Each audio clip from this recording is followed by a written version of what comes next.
Hello दोस्तों, मैं आपका दोस्त अमित वेलकम करता हूं आप सभी का मेरे यूट्यूब चैनल पर। तो फ्रेंड्स, आज की इस वीडियो सेशन में हम थ्योरी ऑफ मशीन यानी कि टॉम का चैप्टर नंबर सेकंड आज की इस वीडियो में हम फ्रेंड्स पढ़ने वाले हैं। चैप्टर नंबर सेकंड में जो आपका फ्रेंड्स चैप्टर नंबर सेकंड है, इसका नाम है आपका काइनामेटिक एनालिसिस एंड सिंथेसिस। इसी को हम हिंदी में कहते हैं शुद्ध गति विश्लेषण तथा संश्लेषण। तो इस चैप्टर को आज की इस वीडियो में फ्रेंड्स हम पूरा कवर करने वाले हैं। और यह इस चैप्टर में आपका एक काफ़ी मोस्ट इम्पॉर्टेंट टॉपिक आता है तात्क्षणिक केंद्र निकालना, या इसी को हम इंस्टेंटेनियस सेंटर कहते हैं। तो इंस्टेंटेनियस सेंटर कैसे निकाला जाता है, तो आज के इस वीडियो में हम फ्रेंड्स इसी टॉपिक पर बात करने वाले हैं। और यदि आप फ्रेंड्स वीडियो को कंप्लीट देखते हैं तो मैं यहाँ से आपको श्योर करता हूँ कि आपको फिर दोबारा किसी वीडियो देखने की आवश्यकता नहीं है। आपको यहाँ से मैं इंस्टेंटेनियस सेंटर निकालना बहुत ही इजी वे से यहाँ पर समझाने वाला हूँ। तो वीडियो को जो है कंप्लीट ज़रूर देखिएगा इस और अपने सभी दोस्तों को फ्रेंड्स वीडियो को ज़रूर शेयर करें ताकि वे भी अपने सेमेस्टर एग्ज़ाम की जो है तैयारी अच्छे से कर पाएँ। तो चलिए इसको हम फ्रेंड्स थोड़ा सा बाद में अभी पढ़ते हैं। सबसे पहले जो आपका चैप्टर सेकंड है काइनेमेटिक एनालिसिस एंड सिंथेसिस, इसमें कुछ थ्योरी पर्पस से यहाँ पर कुछ इसका इंट्रोडक्शन जान लेते हैं।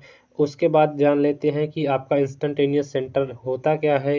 इन सभी टॉपिक्स के पढ़ने के बाद हम वो इंस्टेंटेनियस सेंटर निकालना सीखेंगे, जिससे आपको काफ़ी आसानी होगी। तो सबसे पहले इसका इंट्रोडक्शन जान लेते हैं। तो इंट्रोडक्शन में फ्रेंड्स आपका ये काइनेमेटिक एनालिसिस एंड सिंथेसिस में, जैसा कि यहाँ पर इसका इंट्रोडक्शन लिखा भी है कि जो हमारी शुद्ध गति की का जो तात्पर्य होता है, ठीक है, शुद्ध गति का तात्पर्य गति की जियोमेट्री से होता है। और डिफरेंट डिफरेंट प्रकार की मशीनों तथा जो मैकेनिज्म होते हैं उनकी गति का जो एनालिसिस है वो दो दृष्टिकोण से किया जाता है, यानी कि टू टाइप्स से हम अलग अलग प्रकार की मशीनों या जो मैकेनिज्म होते हैं उसकी गति का अध्ययन करते हैं। अब कौन कौन से होते हैं? एक आपका एनालिसिस होता है जिसको हम हिंदी में विश्लेषण कहते हैं, और दूसरा हमारा होता है सिंथेसिस जिसको हम हिंदी में संश्लेषण कहते हैं। तो जो आपका एनालिसिस क्या होता है इसको जान लेते हैं, उसके बाद हम जान लेते हैं कि आपका सिंथेसिस क्या होता है। तो एनालिसिस के अंतर्गत देखिए कि किसी उपलब्ध या माने गए यंत्र विन्यास या मशीन, यहाँ से आप कोई भी वर्ड ले सकते हैं। तो एनालिसिस के अंतर्गत हम यहाँ से ले रहे हैं कि एनालिसिस के अंतर्गत मशीन के गति संबंधी जो उसके गुण होते हैं, जो उसके लक्षण होते हैं, जैसे यहाँ पर बताया भी गया है कौन कौन से गुण होते हैं, जैसे वेग हो गया, त्वरण हो गया यानी कि वेलोसिटी हो गई, इसका एक्सेलरेशन हो गया, इसका डिस्प्लेसमेंट हो गया। इसकी जांच की जाती है हमारी एनालिसिस के अंतर्गत। तो एनालिसिस आपको समझ में आ गया होगा कि क्या होता है। एनालिसिस के अंतर्गत मशीन के जो गति संबंधी गुण होते हैं, जैसे उसका वेग हो गया, उसका त्वरण हो गया, उसका विस्थापन हो गया, इसी की जांच की जाती है। वहीं पर हम बात करें सिंथेसिस की या संश्लेषण की, तो इसका अर्थ होता है विश्लेषण, यानी कि एनालिसिस के ठीक विपरीत, यानी कि जो हमारा संश्लेषण होता है, सिंथेसिस होता है, वो हमारा एनालिसिस के ठीक विपरीत होता है। इसमें क्या करते हैं कि संश्लेषण में कुछ पूर्व निर्धारित गुणों तथा लक्षणों को धारण करने वाले यंत्र विन्यास की रचना की जाती है। यानी कि इसका हमारा मतलब है कि जो हमारा सिंथेसिस होता है, इसमें हम क्या करते हैं कि जो हमारे पूर्व निर्धारित गुण होते हैं, जो हमारे पहले से ही गुण निर्धारित कर दिए जाते हैं, उनकी प्रॉपर्टी निर्धारित कर दी जाती है, उसके लक्षण निर्धारित कर दिए जाते हैं, उन्हीं मैकेनिज्म यानी कि उन्हीं यंत्र विन्यासों की रचना की जाती है।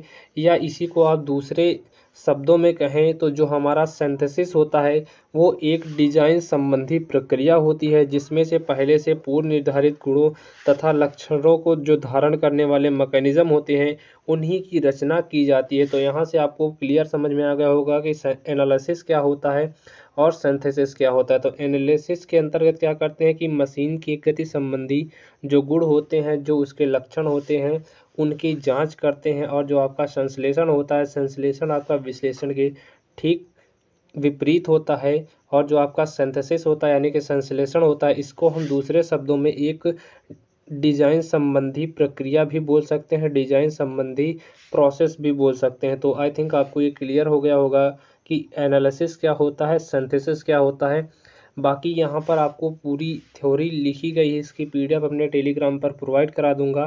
टेलीग्राम की लिंक अभी वीडियो के डिस्क्रिप्शन बॉक्स में भी मिल जाएगी, और यहाँ पर आप लाइव चैट के माध्यम से भी यहाँ पर आप ज्वाइन कर सकते हैं। इसको आप अच्छे से पढ़ लीजिएगा, जिससे आपको काफ़ी हेल्प होगा आपके सेमेस्टर एग्ज़ाम में थ्योरी पर्पज़ से, यदि ये क्वेश्चन पूछ लिया गया तो। अब नेक्स्ट हेडिंग देख लेते हैं। नेक्स्ट आपका है, नेक्स्ट यहाँ पर आपका दिया गया है कि यंत्र विन्यास में कड़ियों का वेग ज्ञात करने की विधि, यानी कि जो हमारे मैकेनिज्म होते हैं उनमें जो लिंक्स होते हैं उनका जो वेग है उसको कितने प्रकार से ज्ञात कर सकते हैं। तो ये आपका दो प्रकार से हम किसी भी मैकेनिज्म में जो कड़ियाँ होती हैं उनका हम वेग ज्ञात कर सकते हैं। एक आपका होता है एनालिटिकल मेथड, दूसरा हमारा होता है वेलोसिटी डायग्राम मेथड। तो एनालिटिकल मेथड क्या होता है? एनालिटिकल मेथड कुछ नहीं है, ये वेग ज्ञात करने का एक क्या है कि विश्लेषण विधि होती है। एनालिटिकल मेथड होती है जिसका हम प्रयोग करते हैं सरल स्थितियों में लाभप्रद, परंतु जटिल स्थितियों में इस विधि से गणनाएं कठिन व अप्रयोगात्मक हो जाती हैं। यानी कि जो हमारा एनालिटिकल मेथड होता है इसमें क्या करते हैं कि एनालिटिकल मेथड में हमारा कि जो कुछ छोटी छोटी कंडीशन होती हैं उन्हीं में, या जो छोटे छोटे प्रयोग होते हैं उन्हीं में हम इसका उपयोग करते हैं। जहाँ पर हमारे जो हमारा प्रोसेस हार्ड हो जाता है वहाँ पर हम क्या करते हैं, एनालिटिकल मेथड का प्रयोग नहीं करते हैं। और जो हमारा ये मेथड होता है इसका प्रयोग भी बिल्कुल ना के बराबर किया जाता है।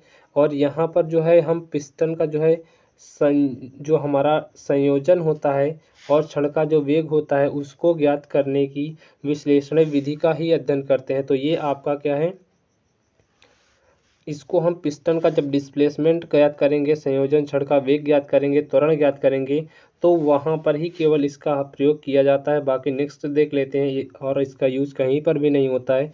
बाकी ये आपका है कि वेलोसिटी डायग्राम मेथड क्या होता है, इसको भी आप अच्छे से पढ़ लेंगे कि वेलोसिटी डायग्राम मेथड कुछ नहीं होता है, बस यहाँ पर जैसे लिखा है इसको आप एज वैसे पढ़ लेंगे कि जो हमारी लिंक होती है, लिंक पर किसी भी पॉइंट की गति को वेग सदिश यानी कि वेलोसिटी वेक्टर द्वारा दिखाया जा सकता है। और वेग सदिशों की सहायता से बने इन आरेखों को वेग आरेख या वेलोसिटी डायग्राम कहते हैं। यह विधि वेलोसिटी डायग्राम मेथड कहलाती है। इसको आप अच्छे से पढ़ लेंगे 2 या 3 बार तो आपको ये क्लियर हो जाएगा। और ये जो मेथड होता है वेलोसिटी डायग्राम मेथड, यह एक सरल विधि होती है। इसकी सहायता से जो जटिल कार्य होते हैं, जटिल स्थितियाँ होती हैं, उनमें कड़ियों का जो वेग है उसको ईजिली तरीके से ज्ञात कर सकते हैं। ठीक है, तो यहाँ पर जो आपके 2 टाइप्स के हमने पढ़े कि वैसे एनालिटिकल मेथड में क्या है कि इसमें जो जटिल कंडीशन आ जाती हैं, जटिल स्थितियाँ आ जाती हैं, तो वहाँ पर हम क्या है कड़ियों का वेग नहीं ज्ञात कर सकते हैं। और वहीं पर जो आपका वेलोसिटी डायग्राम मेथड होता है कि यहाँ पर क्या है कि जटिल स्थिति में भी हम कड़ियों का वेग आसानी पूर्वक ज्ञात कर सकते हैं। और जो आपका यही वेलोसिटी डायग्राम मेथड होता है, अब यहीं से आपकी बात शुरू होती है इंस्टंटेनियस सेंटर मेथड की। तो ये आपका जो वेलोसिटी डायग्राम मेथड होता है ये यहाँ पर 2 प्रकार का होता है। एक आपका होता है इंस्टंटेनियस सेंटर मेथड और दूसरा आपका होता है रिलेटिव वेलोसिटी मेथड। ठीक है, अब यहाँ से आपका जो है इंस्टंटेनियस सेंटर मेथड की बात यहाँ पर आती है। अब इंस्टंटेनियस सेंटर मेथड क्या होता है मैं सब चीज़ समझाऊंगा आपको। यहाँ पर इंस्टंटेनियस सेंटर निकालना भी बताऊंगा।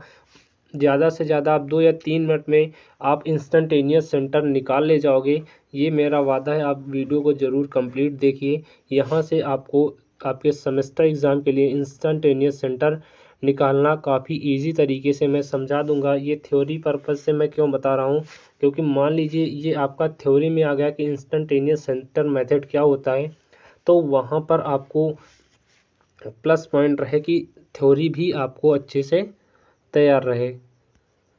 अब इंस्टंटेनियस सेंटर मेथड क्या होता है इसको भी हम जान लेते हैं।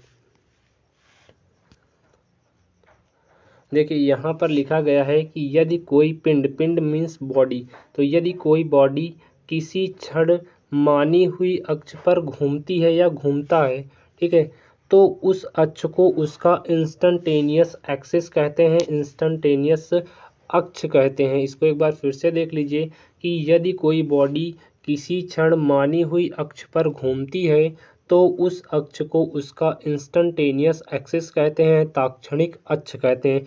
चलित अवस्था मतलब मोशन की अवस्था में किसी कड़ी को किसी क्षण एक केंद्र पर घूमती हुई मान सकते हैं, मान लेते हैं कि जब हमारी मोशन की अवस्था में कोई कड़ी होती है वो किसी भी टाइम पर एक केंद्र पर घूमती हुई हम मान सकते हैं, ठीक है। ऐसा केंद्र जो है पूर्ण कड़ी के, यानी कि ऐसा केंद्र जो है पूर्ण कड़ी के सापेक्ष स्थित रहता है। कहने का मतलब जो हमारी पूरी कड़ी होती है उसी के सापेक्ष हम इसको स्थिर भी मान लेते हैं, और यही हमारा क्या है, इंस्टंटेनियस सेंटर कहते हैं, या इसी को हम ताक्षणिक केंद्र कहते हैं। तो यहाँ से आप पढ़ लेंगे कि मोशन की अवस्था में किसी कड़ी को किसी क्षण एक केंद्र पर घूमती हुई माना जा सकता है।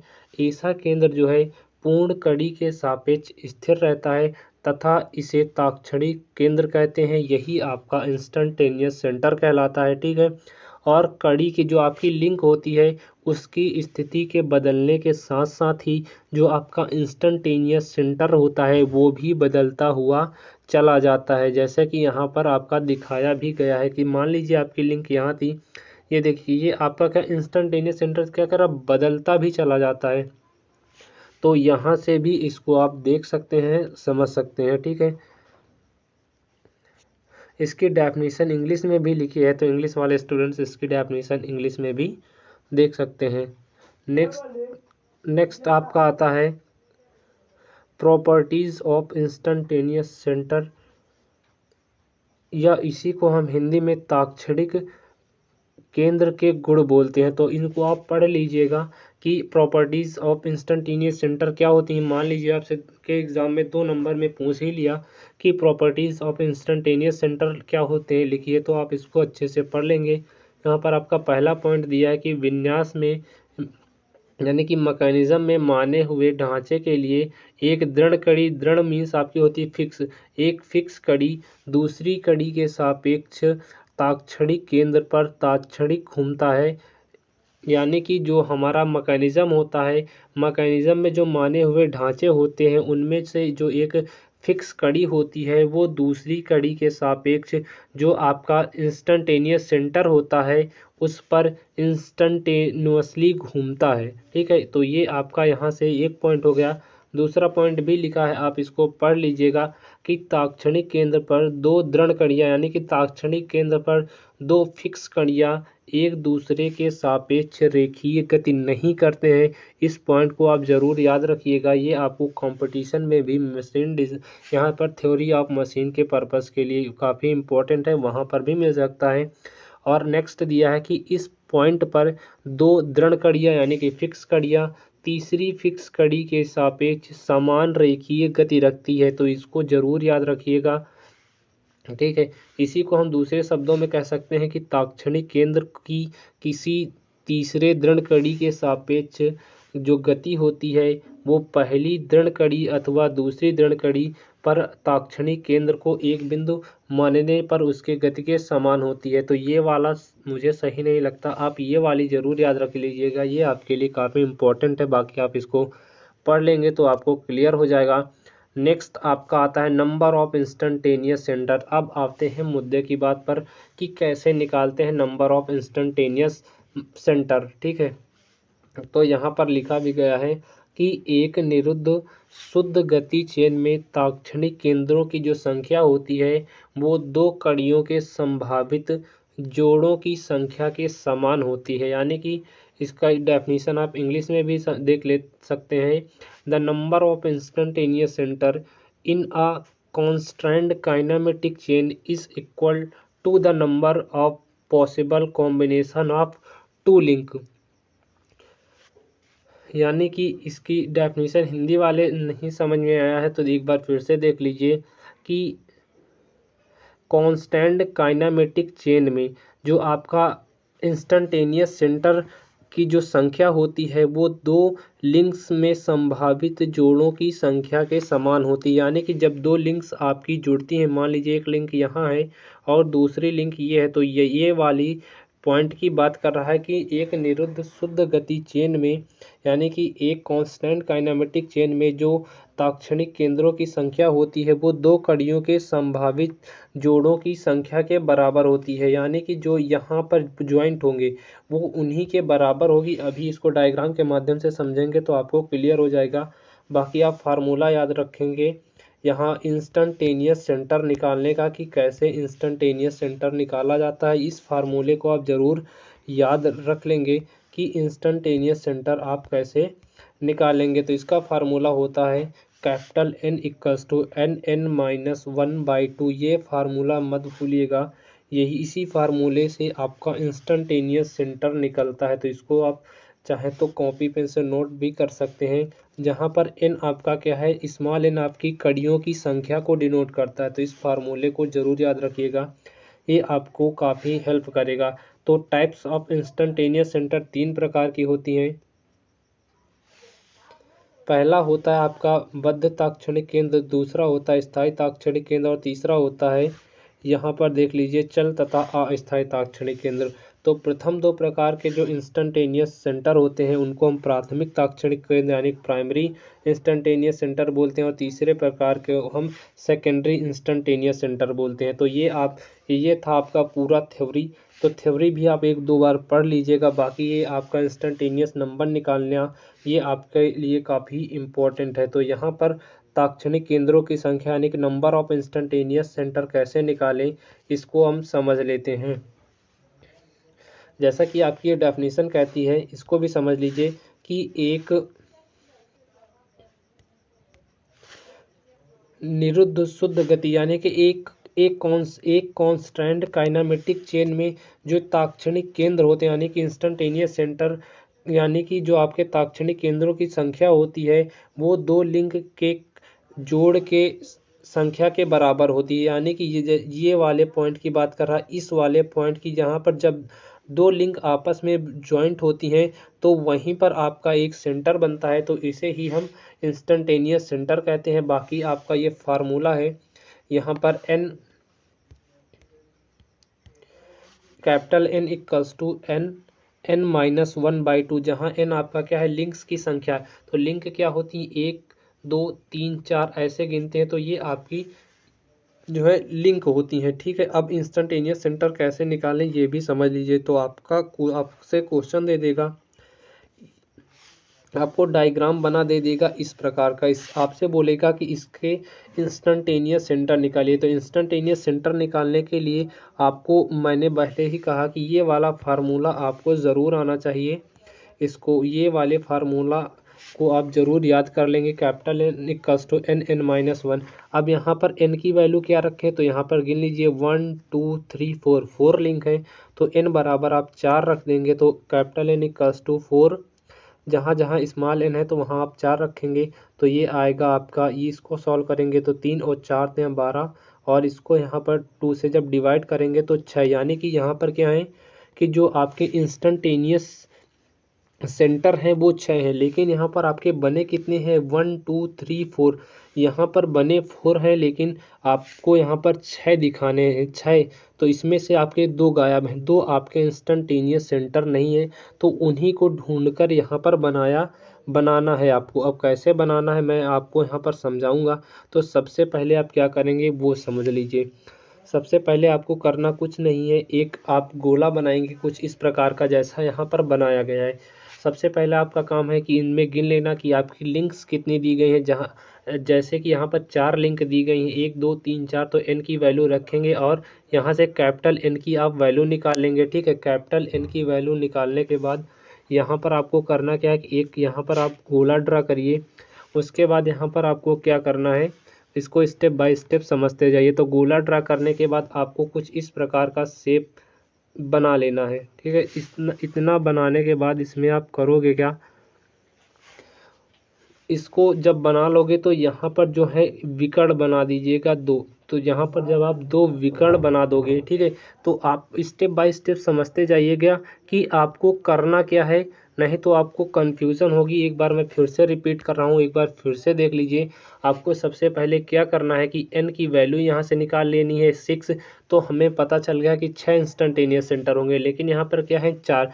तो उसके लिए क्या करना है, सबसे पहले आप एक गोला ड्रा कर लेंगे कुछ इस प्रकार का, ठीक है। उसके बाद आप स्केल से कुछ मार्क करते हुए इसको इस प्रकार देखिए, यहाँ पर मैं क्लियर बना रहा हूँ। सबसे पहले आपको क्या करना, गोला ड्रा करना है, ठीक है। उसके बाद आप ऐसे स्केल की सहायता से इसको आप बना लेंगे, ठीक है। इतना कर लेंगे। उसके बाद यहाँ पर क्या कर लेंगे, डायगोनल खींच लेंगे, इसके विकर्ण खींच लेंगे। इतना करने के बाद आपको क्या है, इसका नामकरण करना। जैसे आपका लिंक 1 है तो यहाँ पर हमने क्या लिख दिया, 1। ये लिंक आपकी 2 है, 2। ये लिंक आपकी 3 है, 3। ये लिंक आपकी 4 है, 4, ठीक है। उसके बाद करना क्या है कि इस वाले में भी अंदर भी मार्क कर लीजिएगा 1 2 3 4। इतना कर लेंगे आप, ठीक है। तो अब नेक्स्ट समझ लेते हैं। इतना करने के बाद आपको करना क्या है वो समझ लीजिए। अब आप क्या करेंगे कि यहाँ पर देखिए सब बन गया आपका, ये गोला रेडी होगा। उसके बाद आप क्या करेंगे, उसके बाद आपको करना है कि एक विकर्ण लीजिए। तो सबसे पहले हम रेड वाला विकर्ण लेते हैं, ये इस वाले विकर्ण को हम लेते हैं, ठीक है।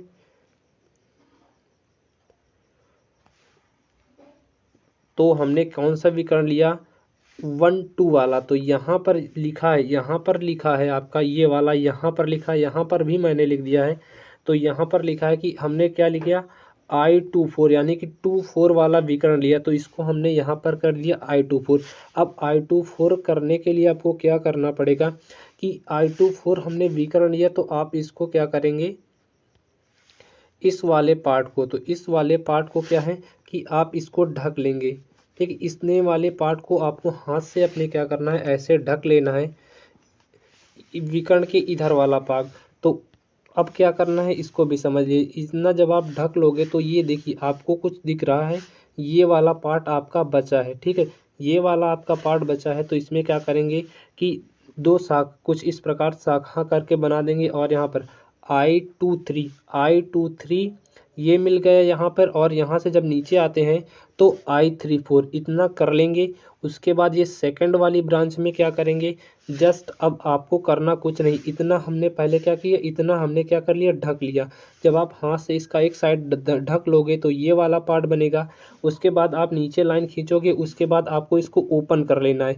अभी हमने क्या ढका था, इस वाले पार्ट को ढका था। अब आप क्या करोगे कि इस वाले पार्ट को ढक लोगे। इस वाले पार्ट को जब आप पूरा हाथ से ढक लोगे तो वही वाला आपका बन जाएगा कुछ इस प्रकार से। तो यहाँ पर आपको क्या दिख रहा है, यहाँ पर आपको दिख रहा है ये वाला पार्ट। देखिए ये वाला जब आपने पूरा ढक लिया तो ये आपका कुछ इतना बचा। तो आपका यहाँ पर I12, ये आपका I12 लिखा है और ये आपका I14 लिखा है, ठीक है। तो ये आपका I24 वाला आपका मामला यहाँ से क्लियर हो जाता है। एक बार फिर से देख लीजिए, नहीं समझ में आया एक बार फिर से रिपीट कर रहा हूँ कि हमने क्या किया कि सबसे पहले हमने ये 24 वाला विकर्ण लिया। जब 24 वाला विकर्ण लेते हैं तो उसको हम I24 लिखते हैं।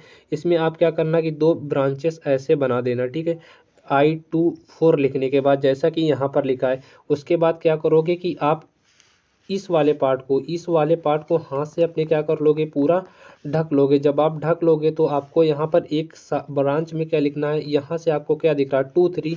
तो यहाँ पर लिखोगे आप I23 जैसा कि यहाँ पर लिखा है। उसके बाद एंड लगाना निशान, उसके बाद यहाँ पर आपका 3 4। तो ये आपका बच गया 3 4, ठीक है। ये क्लियर हो जाएगा।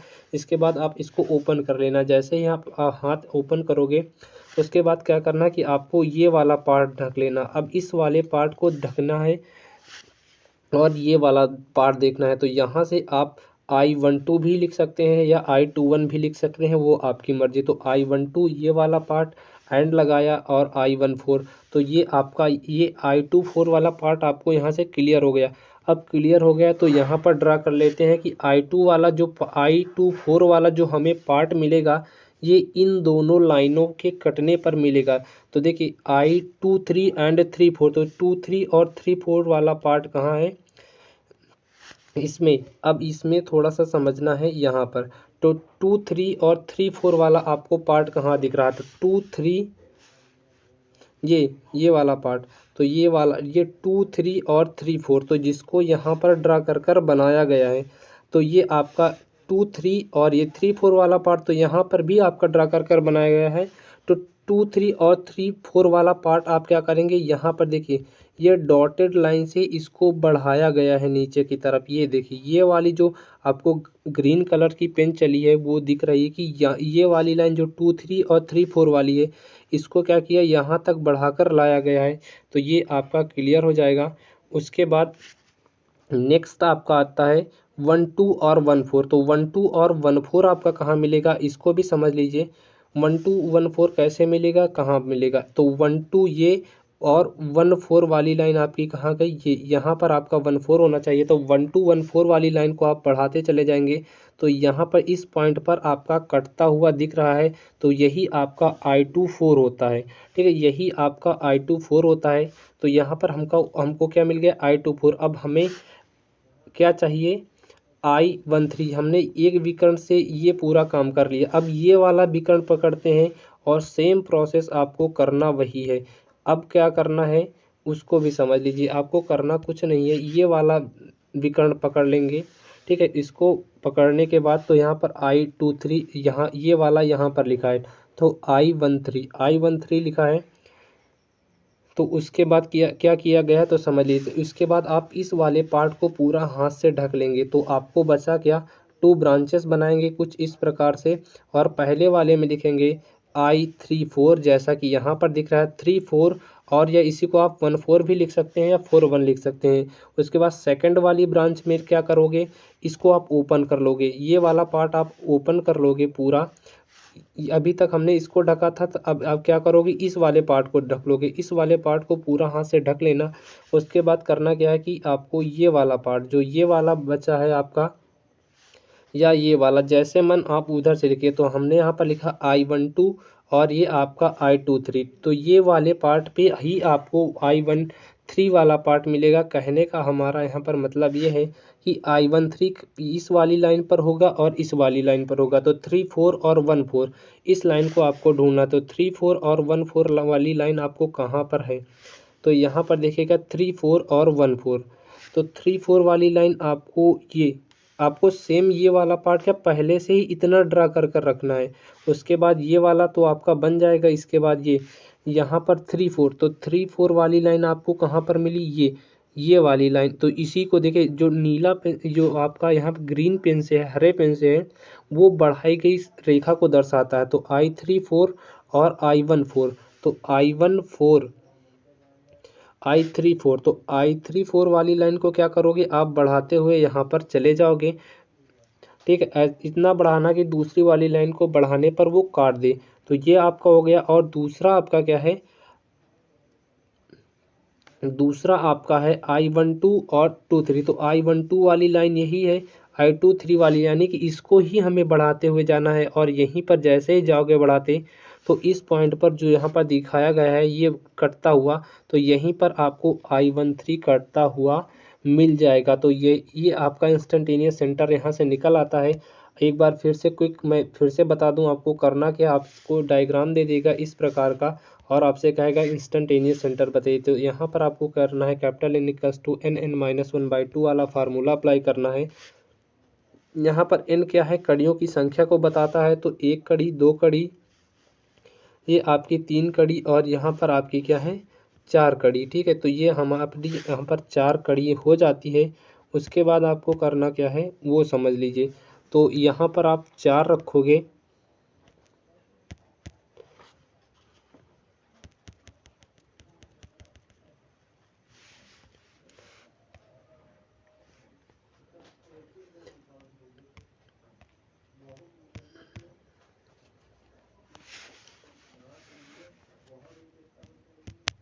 तो यहाँ पर आपको सिंपली कुछ नहीं करना है।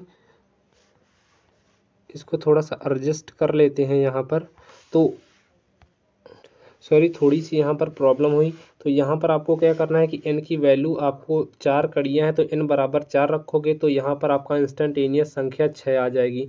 ठीक है, जब आप इसको सॉल्व करोगे तो यहाँ पर n बराबर 4 रखोगे, तो यहाँ 4 से गया 3 और 3 को 12 और 2 से भाग करोगे तो हमें मिल गई कि इंस्टेंटेनियस 6 होंगी। लेकिन यहाँ पर क्या है कि हमें 4 ही दी हैं, तो दो ढूंढना है। उसके लिए आप क्या करोगे, करना कुछ नहीं है, आपको सिंपली यहाँ पर करना है कि एक गोला ड्रा करना है। उसके बाद गोला ड्रा करने के बाद आपको स्केल से कर कर कुछ ऐसे मार्किंग करनी है। मार्किंग करने के बाद आपको यहाँ पर इसके डायगोनल खींचने हैं और यहाँ पर 1 पॉइंट कर देना है, 2 लिंक, 3 यहाँ पर 4 इंच का नामकरण कर देना है। और वहाँ पर उसके बाद आपको 1 2 3 4 एक बार फिर से मार्क करना है। इतना करने के बाद ठीक, इतना करने के बाद अब यहाँ पर समझ लीजिए कि इस वाले डायगोनल को पकड़ना और लिखना यहाँ पर I24, क्योंकि 2 और 4 को पकड़ रहे हैं तो 2 4, और इसको कुछ इस प्रकार बनाना 2 ब्रांचेस में। ठीक है, तो इसके बाद आप जब इस वाले पार्ट को ढक लोगे हाथ से अपने, तो ये आपको 2 3 और 3 4 दिखेगा। तो 2 3 3 4 दिखेगा, उसको लिख लेना। उसके बाद जब आप इसको इस साइड को ओपन करोगे और इस साइड को ढकोगे, तो यहाँ पर नीचे वाली ब्रांच में जो ऐसे बनाकर लिखा था इसमें लिखोगे। इसको ढकने के बाद आपको 1 2 और यहाँ पर आपका 1 4, ठीक है, इतना कर लोगे आप। ये हो गया तो आपको ये मिल गया कि जो आपका I24 होगा ये इस वाली लाइन पर होगा और इस वाली लाइन पर होगा। ये लाइन आपको कैसे बन लेंगी, तो जैसे आपका एस्टिस है तो इसको भी आप वैसे एज इट इज ड्रा कर लेना। अब ड्रा करने के बाद क्या करोगे कि आपको यहाँ पर देखिए 2 3 और 3 4, यहाँ से जब आप इसका नामकरण कर लोगे, जैसे यहाँ पर क्या था, ये वाला तो I12 था तो इसको हमने I12 कर लिया। ये आपका I23 था, इसको I23 कर लिया। इसके बाद यहाँ से आओगे तो I34, तो इसको हमने I34 कर लिया। और यहाँ पर आओगे तो I14 या I41 कर लिया, जो आपका मन हो उस पर आप कर लेना। उसके बाद क्या है कि जो आपका यहाँ पर पॉइंट है कि 3 4 और 2 3 और 3 4, तो 2 3 और 3 4 इस लाइन को आपको क्या करना है कि इसके बाद आपको बढ़ाते हुए कुछ इस प्रकार ले जाना है। ठीक है, इतना बढ़ा लिया। उसके बाद I12 और I14, तो 1 2 और यहाँ पर 1 4, इसको भी बढ़ाते हुए जाना। और जहाँ पे लाइन कट जाए वही आपका I24 होता है, जैसा कि यहाँ पर आपको दिखाया गया है। तो सेम प्रोसेस आपको फॉलो करना है इस वाले में। जो आपका डायगोनल बनेगा 1 3 वाला, जब आपका 1 3 वाला डायगोनल बनेगा तो इसमें करना क्या, 2 लाइनें आप ऐसे खींच लेना। इसके बाद आप क्या करोगे, इस वाले पार्ट को ढक लोगे। जब आप ढक लोगे तो यहाँ पर 3 4 और 4 1 या 1 4 जो भी दिखे आप यहाँ पर कर लेना। उसके बाद आपका जो सेकंड वाला होगा तो आप करना कि इधर वाले को अभी तक हमने ढका था, अब इस वाले पार्ट को ढक लेना। और यहाँ पर दिखेगा आपको 1 2 और 2 3, तो ये वाला कंफर्म हो गया कि जो हमारा 1 3 होगा वो इसी वाले पर पूरा होगा। अब इसी वाले पर होगा तो यहाँ भी उसको आपको उसी लाइन पर मिलेगा। 1 3 आपको कहाँ पर मिलेगा कि 3 4 और 1 4 वाली लाइन को आपको बढ़ाना है। तो 3 4 या 4 1 या 1 4 वाली जो लाइन है इसको आपको बढ़ाते हुए कुछ ऐसे ले जाना है। इतना बढ़ाइएगा कि अगली वाली लाइन बढ़ाने पर कट जाए। उसके बाद आपको 1 2 और 3 4 को बढ़ाना है। तो 1 2 और 3 4 इसको बढ़ाएंगे तो यहाँ पर कट जाएगी। तो यही हमारा पॉइंट हमारा I13 हो जाता है। तो आई होप आपको फ्रेंड्स ये क्लियर समझ में आ गया होगा। वीडियो थोड़ा लंबा है क्योंकि यहाँ पर आपको फ्रेंड्स समझाना था। ये आपका 5 नंबर में पूछ लेता है, तो इसको आप ज़रूर अच्छे से प्रैक्टिस कर लेंगे। बाकी इसकी PDF मैं टेलीग्राम पर प्रोवाइड करा दूंगा। टेलीग्राम की लिंक आपको वीडियो के डिस्क्रिप्शन बॉक्स में मिल जाएगी, तो वहाँ से जाकर आप इसका PDF डाउनलोड कर सकते हो। तो चलिए फ्रेंड्स, मिलता हूँ आपसे नेक्स्ट वीडियो में। तब तक के लिए tata bye bye, take care. और हाँ, आप सभी लोग को फ्रेंड्स वीडियो अच्छा लगा हो तो वीडियो को यार लाइक भी कर देना, अपने दोस्तों को शेयर भी कर देना। और चैनल पर पहली बार आए हो तो चैनल को सब्सक्राइब करना तो मत भूलना, ताकि आने वाली वीडियोस की नोटिफिकेशन प्रॉपरली मिलती रहे। और बेल आइकन को ज़रूर प्रेस कर लेना, जब भी क्लास होगी आपको पहले से ही नोटिफाई वहाँ पर कर दिया जाएगा। तो चलिए फ्रेंड्स, मिलता हूँ आपसे नेक्स्ट वीडियो में। तब तक के लिए tata bye bye, take care, have a nice day and thank you आप सभी का वीडियो को कंप्लीट देखने के लिए।